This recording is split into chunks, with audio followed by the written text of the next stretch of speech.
પ્રણવ જોડાઈ ગયા છે, તેમની સાથે વધુ વાતચીત કરીએ। પ્રણવ, કેવા પ્રકારનો માહોલ જોવા મળી રહ્યો છે? કારણ કે પ્રચારના શ્રી ગણેશ તો અમિત શાહે કરી જ દીધા છે અને સાથે સાથે જે 1-to-1 બેઠક યોજવામાં આવી છે તેમાં કેવા પ્રકારની ચર્ચાઓ?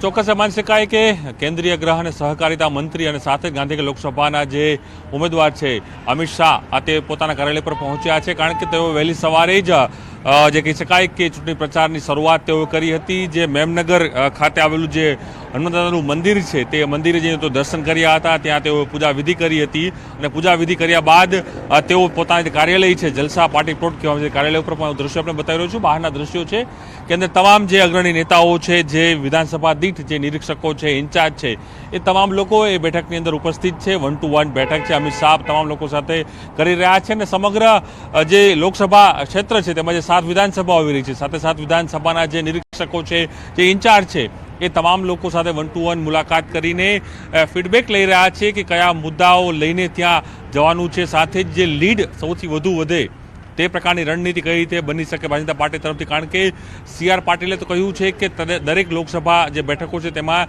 તે લીડ છે તે 5 લાખથી વધુ થાય, પરંતુ ગાંધીનગર લોકસભાની જે લીડ છે તે વધુમાં વધુ કઈ રીતે પહોંચી શકે, તે કઈ રીતે લોકો સુધી, બૂથ સુધી કઈ રીતે કાર્યકર્તાઓ પહોંચી શકે, તેનું મેનેજમેન્ટ કઈ રીતે થઈ શકે, એ તમામને લઈને અમિત શાહ ખુદ માર્ગદર્શન આપી રહ્યા છે। અને સાથે જ થોડી મિનિટો પહેલાં જ રાજ્યના મુખ્યમંત્રી પણ અહીં પહોંચ્યા હતા, તેઓ ખાલી માત્ર મુલાકાત કરી, ઔપચારિક મુલાકાત બાદ તેઓથી નીકળી ગયા છે અને હાલ અમિત શાહ જે છે એ તમામ જે બૂથના અને જે જવાબદાર કાર્યકર્તાઓ છે તેની સાથે 1-to-1 મુલાકાત છે તે કરી રહ્યા છે। અને આ મુલાકાત જે મેરેથોન બેઠક છે તે લાંબી ચાલશે, કારણ કે સાથે 7 વિધાનસભા જે બેઠકો છે તેના તમામના નિરીક્ષકો, ઇન્ચાર્જો છે, તેના જે જવાબદાર પદાધિકારીઓ છે, એ તમામ લોકો સાથે તેઓ 1-to-1 મુલાકાત કરવાના છે। જી આભાર પ્રણવ, જાણકારી આપવા માટે। તો અમિત શાહે પ્રચારના શ્રી ગણેશ કરી દીધા છે અને સાથે જ જે હોદ્દેદારો છે, કાર્યકર્તાઓ છે, તેમની સાથે પણ 1-to-1 બેઠક કરવામાં આવી રહી છે।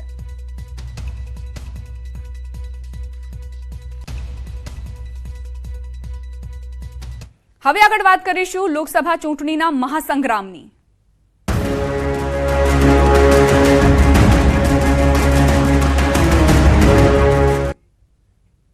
લોકસભા ચૂંટણી અંગે ભાજપની બેઠક આવતીકાલે દિલ્હીમાં ભાજપની બેઠકનું આયોજન કરાયું છે। તમામ પ્રદેશોના ચૂંટણી સંયોજકોના વર્કશોપનું આયોજન કરાયું છે। દિલ્હીમાં ભાજપ મુખ્ય કાર્યાલયમાં આ બેઠક મળવાની છે। લોકસભાની ચૂંટણીમાં કઈ રીતે રણનીતિ ઘડવી તે માટે જ આ વર્કશોપનું આયોજન કરવામાં આવ્યું છે।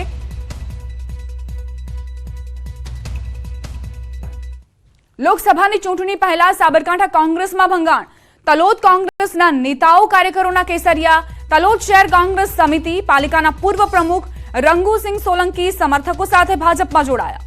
સૌથી વધુ કાર્યકર્તાઓએ કેસરીયો ખેસ ધારણ કર્યો।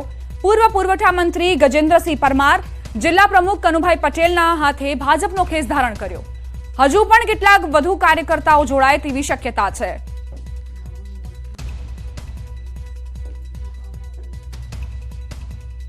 સુરતમાં ફરી એક વખત ગ્રીષ્માકાંડ જેવો બનાવ બનતા અટક્યો છે। લગ્નની ના પાડતા પ્રેમિકા પર પ્રેમીનો હુમલો। જહાંગીરપુરામાં પ્રેમિકા પર પ્રેમીએ જીવલેણ હુમલો કર્યો। દીકરીને બચાવવા જતા માતા પર પણ હુમલો થયો।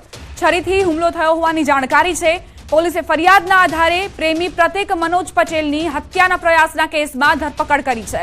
તો લગ્નની ના પાડી પ્રેમિકાએ અને પ્રેમીનો પિત્તો ગયો અને તે પહોંચી ગયો પ્રેમિકાની હત્યા કરવા માટે। જોકે તેની માતાએ વચ્ચે પડીને પ્રેમિકાને બચાવી લીધી, યુવતીને બચાવી લીધી અને જે યુવક છે તે હવે પોલીસ સકંજામાં છે। ચાલુ ગાડીએ મને ગળા પર ચપ્પુ વડે મારવા ગયો।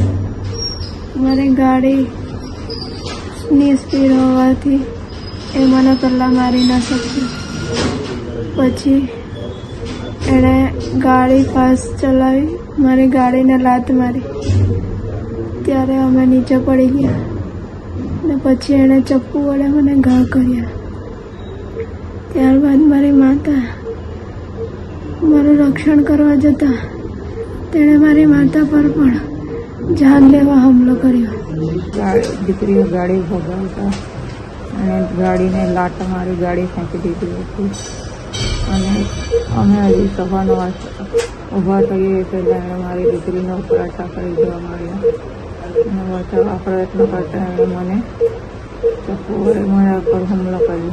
ચાલુ ગાડી ગુજરાત સહિત સુરતમાં ચકચારી ગ્રીષ્મ હત્યાકાંડની ઘટનાનું પુનરાવર્તન સુરતમાં જોવા મળ્યું હતું. સુરતમાં પ્રતિક પટેલ નામનો યુવક 6 મહિના પહેલાં ઇન્સ્ટાગ્રામ પર એક યુવતીના સંપર્કમાં આવ્યો હતો. બંને વચ્ચે પ્રેમ સંબંધો બંધાયા હતા. જોકે યુવક અને યુવતી લગ્ન કરવા માંગતા હતા, પણ યુવતીના પરિવારના લગ્ન મંજૂર ન હોવાથી યુવતીએ પોતાના પ્રેમી યુવક સાથેના લગ્ન ની જે વાત હતી તેને ઠુકરાવી લગ્ન માટે ના પાડી પ્રેમ સંબંધો પર પૂર્ણવિરામ મૂક્યો હતો. પણ પ્રેમી યુવક પ્રતિકને આ બાબત મંજૂર ન હતી, જેને લઈને ગઈકાલે પ્રેમિકા પોતાના ભાઈ અને માતા સાથે મોપેડ પર જઈ રહી હતી, ત્યારે અન્ય મોપેડ પર આવી લાત મારી આ મોપેડ પાડી નાખ્યું હતું અને યુવતી સાથે તેની માતા પર ચપ્પુ વડે જીવલેણ હુમલો કર્યો હતો. જોકે ઘટનાની જાણ થતાં જહાંગીરપુરા પોલીસે પ્રતિક નામના આરોપીની ધરપકડ કરી છે. એક તરફી પ્રેમમાં આ પાગલ યુવકે જે પ્રકારનું કૃત્ય કર્યું છે તેને લઈને પોલીસ એક સમય માટે દોડતી થઈ હતી. કહી શકાય કે પ્રેમમાં પાગલ બનેલા યુવકે ગ્રીષ્મ હત્યાકાંડ જેવી ઘટનાને અંજામ આપવાનો પ્રયાસ કર્યો હતો. હાલ યુવતી અને તેની માતા સારવાર હેઠળ હોસ્પિટલમાં છે. કેમેરામેન ભરત બ્રહ્મભટ્ટ સાથે કીર્તેશ પટેલ, ન્યૂઝ 18 ગુજરાતી, સુરત. શિક્ષણ જગતને શર્મસાર કરતો વધુ એક કિસ્સો સામે આવ્યો. આણંદના આંકલાવમાં શિક્ષકનું હેવાનિયત ભર્યું કૃત્ય સામે આવ્યું છે. આંકલાવ તાલુકામાં માધ્યમિક શાળાના શિક્ષકે 17 વર્ષની સગીરા સાથે દુષ્કર્મ આચર્યું હોવાની ઘટના પ્રકાશમાં આવી. શાળાના પીટી શિક્ષકે વિદ્યાર્થીનીને રમતગમતમાં આગળ વધવાની લાલચ આપી સગીરા સાથે 13 દિવસ સુધી દુષ્કર્મ આચર્યું. 13 દિવસ બાદ સગીરા ઘરે પરત ફરતા પરિવારજનોને જાણી તેણે આપવીતી જણાવી. સગીરાના પરિવારજનોએ શિક્ષક જયેન્દ્ર રાજ વિરુદ્ધ આંકલાવ પોલીસ મથકે ફરિયાદ નોંધાવી હતી, જેથી આંકલાવ પોલીસે આરોપી જયેન્દ્ર રાજની ધરપકડ કરી વધુ તપાસ હાથ ધરી.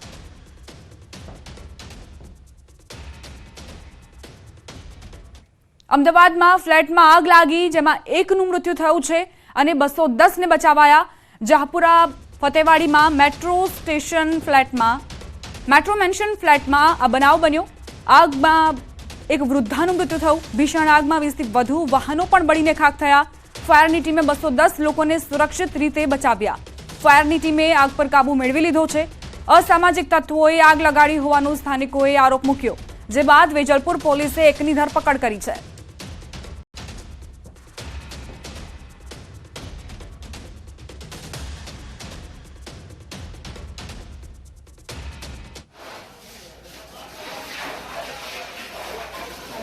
અહીં આગ લાગવાને કારણે ઘણા બધા વાહનોનું નુકસાન થયું છે.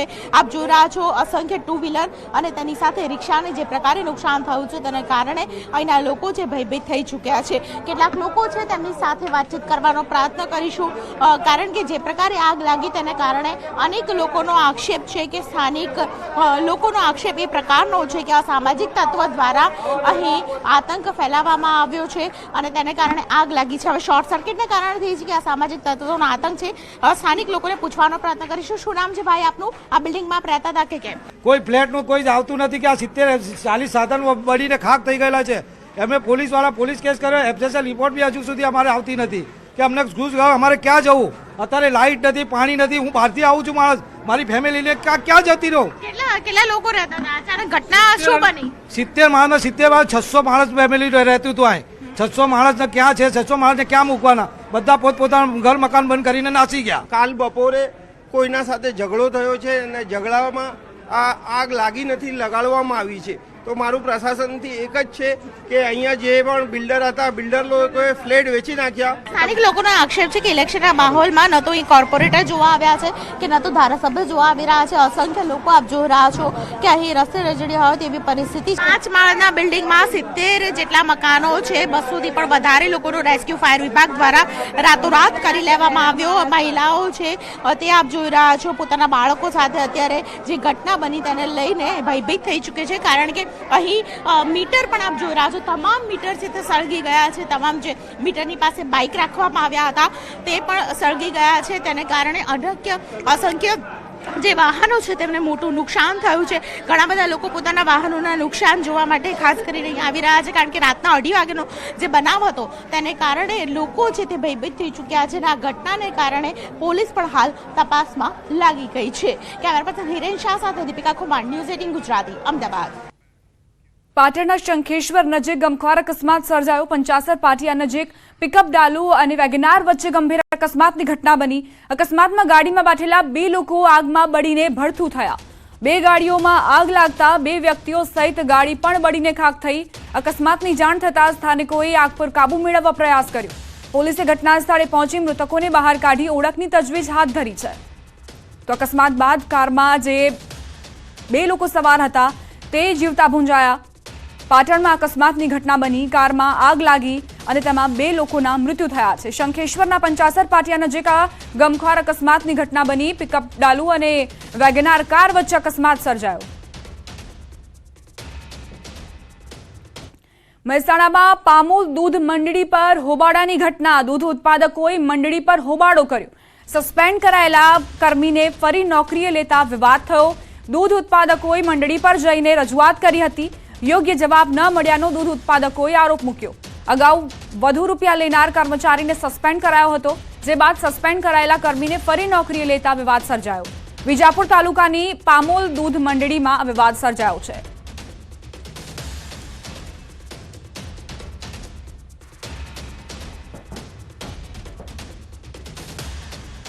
બુલેટિનમાં રોકાઈશું એક નાનકડા વિરામ માટે. આપ જોતા રહો ન્યૂઝ 18 ગુજરાતી.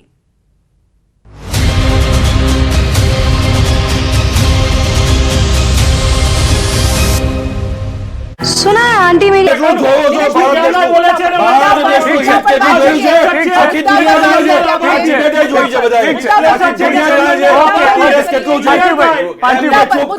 હું ચૂપ નહીં જાઉં. એક મિનિટ, મુદ્દા પર ઉત્તરાખંડમાં ક્યાં છો તમે? એલિગેશન મુક્ત કર્યા, વિચારો પોતાના રસ્તા ઉપર કેટલા ડાઘ છે. નિલેશભાઈ, ઓકે. ઉત્તરાખંડમાં ક્યાં છો તમે? બસ એ જણાવી દો. ઉત્તરાખંડનો મુખ્ય મુદ્દો, ઉત્તરાખંડના યુવાનોનો મુખ્ય મુદ્દો પહેલા પણ મેં ચર્ચા કરી છે. ઉત્તરાખંડમાંથી સૌથી વધારે સેનામાં ભરતી થવા વાળા યુવાનોની ટકાવારી ખૂબ વધારે છે. અગ્નિવીરનો મુદ્દો ત્યાં હાવી થઈ રહ્યો છે. જે યુવાનો તમે જોશો કે અગ્નિવીર માટે ત્યાં મોટા પ્રમાણમાં જે આર્મીમાં પ્રવેશ કરવા માંગે છે, આર્મીમાં નોકરી લેવા માંગે છે, એવા યુવાનો અત્યારે મુખર થઈને ઉત્તરાખંડમાં બોલી રહ્યા છે. બીજો મુદ્દો કે ત્યાંના જે જોશીમઠનો ઇસ્યુ છે, પર્યાવરણના મુદ્દા છે, જેથી કરીને લોકોના જનજીવન ઉપર ખૂબ મોટો પ્રભાવ પડી રહ્યો છે. આ મુદ્દાને લઈ ભારતીય રાષ્ટ્રીય કોંગ્રેસ ઉત્તરાખંડમાં પ્રચાર કરવાની ઠીક છે. ઓકે. તો પછી બીજેપીનો દબદબો કેમ છે ત્યાં? જો આજ બધા મુદ્દા હોય તો બીજેપીનો દબદબો કેમ ઉત્તરાખંડમાં? તો પછી જો મેં તમને શું કીધું કે ઉત્તરાખંડ હોય ત્યાં ડબલ એન્જિનની સરકારો, અમે છે ને અમારો રિપોર્ટ કાર્ડ લઈને જઈએ છીએ. અમારી પાસે, હું ડંકાની ચોટ પર કહું છું, હું ભારતીય છું, હિન્દુ છું, એનો મને ગર્વ છે. રામ મંદિરનું નિર્માણ કરવું એ અમારી સંકલ્પમાં હતું ને અમે એના ઉપર કામ કર્યું છે. પણ એની સાથે અંત્યોદય સુધી જવું એ મુદ્દા પર બી કામ કર્યું છે. અમે ભારતના અમારી પંચનિષ્ઠામાં સાંસ્કૃતિક રાષ્ટ્રવાદની સાથે વિજ્ઞાન બી છે અને અંત્યોદય સુધી જવાની ભાવના છે. તો અમારી પાસે બધા રિપોર્ટ કાર્ડ છે. અમે કોઈ ધ્રુવીકરણની રાજનીતિ નથી કરતા, અમે અપીઝમેન્ટ પોલિટિક્સ નથી કરતા કે ભાઈ પર્ટિક્યુલર. અને બીજી વસ્તુ સંધ્યાબેન, અમે એવું નથી કહેતા કે આ અમારી વોટ બેંક છે, કારણ કે લોકશાહીમાં કોઈ પણ કાસ્ટ, કમ્યુનિટી, ધર્મને પોતાની વોટ બેંક કહેવીને એ જ આદર્શ લોકશાહીનું સૌથી મોટું અપમાન છે જે કોંગ્રેસ કરતી આવી છે. વંચિતો શોષિતોની રાજનીતિ, અપીઝમેન્ટની રાજનીતિ, એમના માટે ક્યારેય જનધન ખોલાવા નહીં, મુસ્લિમોને એ એજ્યુકેશન આપવું જ નહીં કે એ પોતાની વિચારોથી આગળ આવીને મેઇન સ્ટ્રીમમાં આવે. અમારા નેતાઓ, તમે નીતિન ગડકરીજીનું સાંભળો, તમે સાંભળો કે આદરણીય પ્રધાનમંત્રીજીએ કીધું છે કે એક હાથમાં કુરાન હોવી જોઈએ ને એક હાથમાં કોમ્પ્યુટર હોવું જોઈએ. નીતિન ગડકરીજી વાંચ્યું છે કે તમે કંઈ નાના કામો કરવા માટે નથી બન્યા. શા માટે એ લોકો ડોક્ટર ના બની શકે, એન્જિનિયર ના બની શકે? એ હેમંત બિસ્વાએ પણ ચીફ મિનિસ્ટર તરીકે કહ્યું છે. એટલે મહેરબાની કરીને આ જે તુષ્ટિકરણની રાજનીતિ છે, વોટ બેંકની રાજનીતિ છે, અમે ક્યારેય કરી નથી. અમે અમારી વિચારધારામાં સ્પષ્ટ રહ્યા છે અને એની સાથે જ્યારે કોઈ પણ બોલે તો એ બીજેપીનો પ્રવક્તા ઘોષિત કરી દેવામાં આવ્યો છે. તમે એવું કહેવા માંગો કે જે જનાધાર, જનાદેશ મળ્યો છે એ બીજેપીને મળ્યો છે, બધા બીજેપીના પ્રવક્તા છે. હા, આ મોદીજીનો પરિવાર છે, 140 કરોડનો પરિવાર. બિલકુલ. અને ઉત્તરાખંડમાં એક મિથ છે પાર્થિવભાઈ, કે જે રાજ્યમાં જેની સરકાર હોય ને લોકસભામાં નથી આવતી, પરંતુ મિથ બીજેપીએ તોડ્યું છે. હમણાં જે બીજેપીના પ્રવક્તા શ્રદ્ધાબેને વાત કરી, વંચિતો અને શોષિતોની વાત કરવી એમાં ગુનો શું છે? આ દેશમાં રાહુલ ગાંધી જનનાયક તરીકે વાત કરતા હોય કે આ દેશના 73% લોકો એવા છે કે જેમને હજી એમનું જે કહી શકાય અધિકારો હજી નથી મળી રહ્યા, એમને સુધી પહોંચાડવાની વાત છે, એમને સુધી સુવિધા પહોંચાડવાની વાત. આ ડાયરેક્ટ બેનિફિટની જે ડીબીટીની વાત કરે છે શ્રદ્ધાબેન, એનો ગૌરવ લે છે, પણ એ ભૂલવું ના જોઈએ કે યુપીએની સરકાર જે હતી, UPA 2, એને ડાયરેક્ટ બેનિફિટ પ્રોગ્રામ શરૂ કર્યા. એ શરૂઆત કરનાર મનમોહનસિંહજીની સરકાર હતી. બીજી વાત કરીએ કે હમણાં તમે જે મુદ્દાની વાત કરી કે 73%, એટલે 2011માં આપણો ઇકોનોમિક સોશિયલ સર્વે થયો હતો, 21માં થઈ જવો જોઈતો. ઇકોનોમિક અને સોશિયલ સર્વે થાય તો ખબર પડશે કે આ દેશના કેટલા ટકા લોકોને એમની આર્થિક પરિસ્થિતિ શું છે, એમની સામાજિક પરિસ્થિતિ શું છે અને એમની શૈક્ષણિક પરિસ્થિતિ શું છે. શું કામ આ સર્વેઝ નથી થતા અને સર્વેઝ શું કામ આટલા 10 વર્ષ ઉપરાંત આ બીજા 3 વર્ષ જતા રહ્યા. કદાચ 19માં અને 20માં આપણે એવું કહી શકાય કે કોરોનાનો કાળ હતો, પણ 21 પછી તો થઈ શકતું હતું, પણ નથી કરવામાં આવ્યું. એટલે જનગણનાની વાત હોય, જાતિગત જનગણનાની વાત હોય, અધિકારોની વાત હોય ને શોષિત પીડિત લોકો માટે કામ કરવાની વાત હોય, તેમાં વાંધો શું હોય? અને કે અપીઝમેન્ટ પોલિટિક્સ કહેવાય. 22 ઉદ્યોગપતિઓ પાસે દેશના 22 ઉદ્યોગપતિઓ પાસે આ દેશના 70% લોકો જેટલી ઇન્કમ છે. આ અસમાનતા આપણા સમાજમાં છે.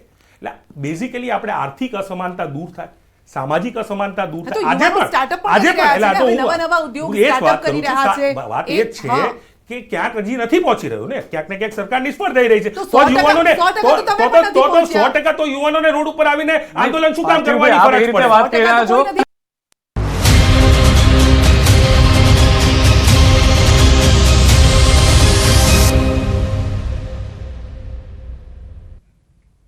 વિરામ બાદ સ્વાગત. સમાચાર સાબરકાંઠાથી. વડાલી કિસાન સંઘ અને ખેડૂતો આકરા પાણીએ જોવા મળ્યા. ખેડૂતોએ નગરોડ પ્રશાસન સામે બાયો ચડાવી. માવઠાથી થયેલ નુકસાનીના સર્વેને લઈ ઉગ્ર આંદોલન કરવામાં આવી રહ્યું છે. મોટી સંખ્યામાં ખેડૂતો વડાલી એપીએમસી પહોંચ્યા. નુકસાનીનો સર્વે ન થતા વડાલી શહેર સજ્જડ બંધ રહ્યું. ખેડૂતોના સમર્થનમાં બજારો સંપૂર્ણ બંધ રાખવામાં આવી છે. બંધના એલાનને લઈ શહેરમાં સવારથી જ સન્નાટો વ્યાપી ગયો છે. નુકસાનીનો સર્વે અને વળતર આપવા માટે ઉગ્ર માંગ કરવામાં આવી રહી છે. માર્કેટ યાર્ડમાં ખરીદી તેમજ વેચાણ સંપૂર્ણપણે બંધ રખાયું છે. સર્વે કરી તાત્કાલિક વળતર ચૂકવવાની માંગ સાથે બેઠક કરાઈ. માંગ નહીં સંતોષાય તો ઉગ્ર આંદોલનની ચીમકી ઉચ્ચારાઈ. ખેડૂતોએ કહ્યું, આગામી સમયમાં નુકસાનીનું વળતર નહીં ચૂકવાય તો ઉગ્ર આંદોલન થશે. વડાલી એપીએમસી ખાતે ચુસ્ત પોલીસ બંદોબસ્ત ગોઠવવામાં આવ્યો છે. વહીવટી પ્રશાસને પોલીસની પણ મદદ લીધી છે.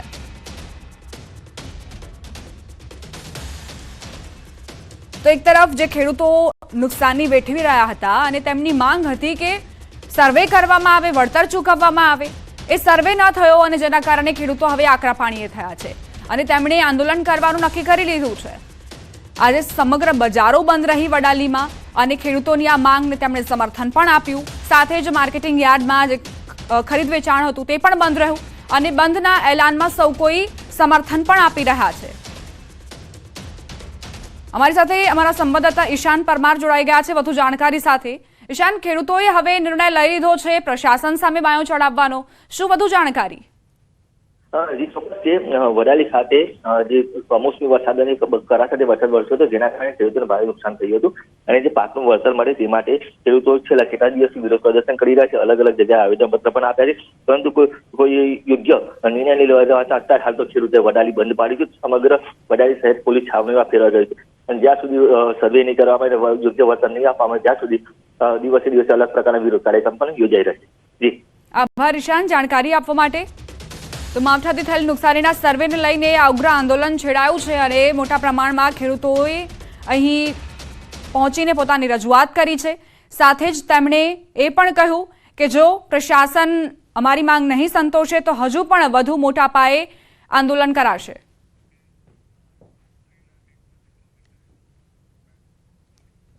આ સાથે જ બુલેટિનમાં અત્યારે બસ આટલું જ. વધુ સમાચાર માટે આપ જોતા રહો ન્યૂઝ 18 ગુજરાતી અને જતા જતા નજર કરીએ ટોપ 3 ન્યૂઝ પર.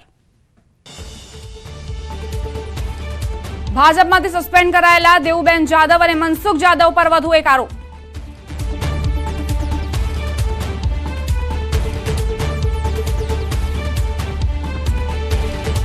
અમિત શાહનો ઝંઝાવાતી પ્રચાર. અમદાવાદના સુભાષ ચોકના હનુમાન મંદિરે દર્શન કરી પ્રચારના શ્રી ગણેશ કર્યા. લોકસભા ચૂંટણી પહેલા ભાજપની મહત્વની બેઠક. દિલ્હીમાં આવતીકાલે તમામ પ્રદેશોના ચૂંટણી સંયોજકોના વર્કશોપનું આયોજન. સાબરકાંઠા કોંગ્રેસમાં ભંગાણ. તલોદ કોંગ્રેસના નેતાઓ સહિત 100થી વધુ કાર્યકર્તાઓના કેસરિયા.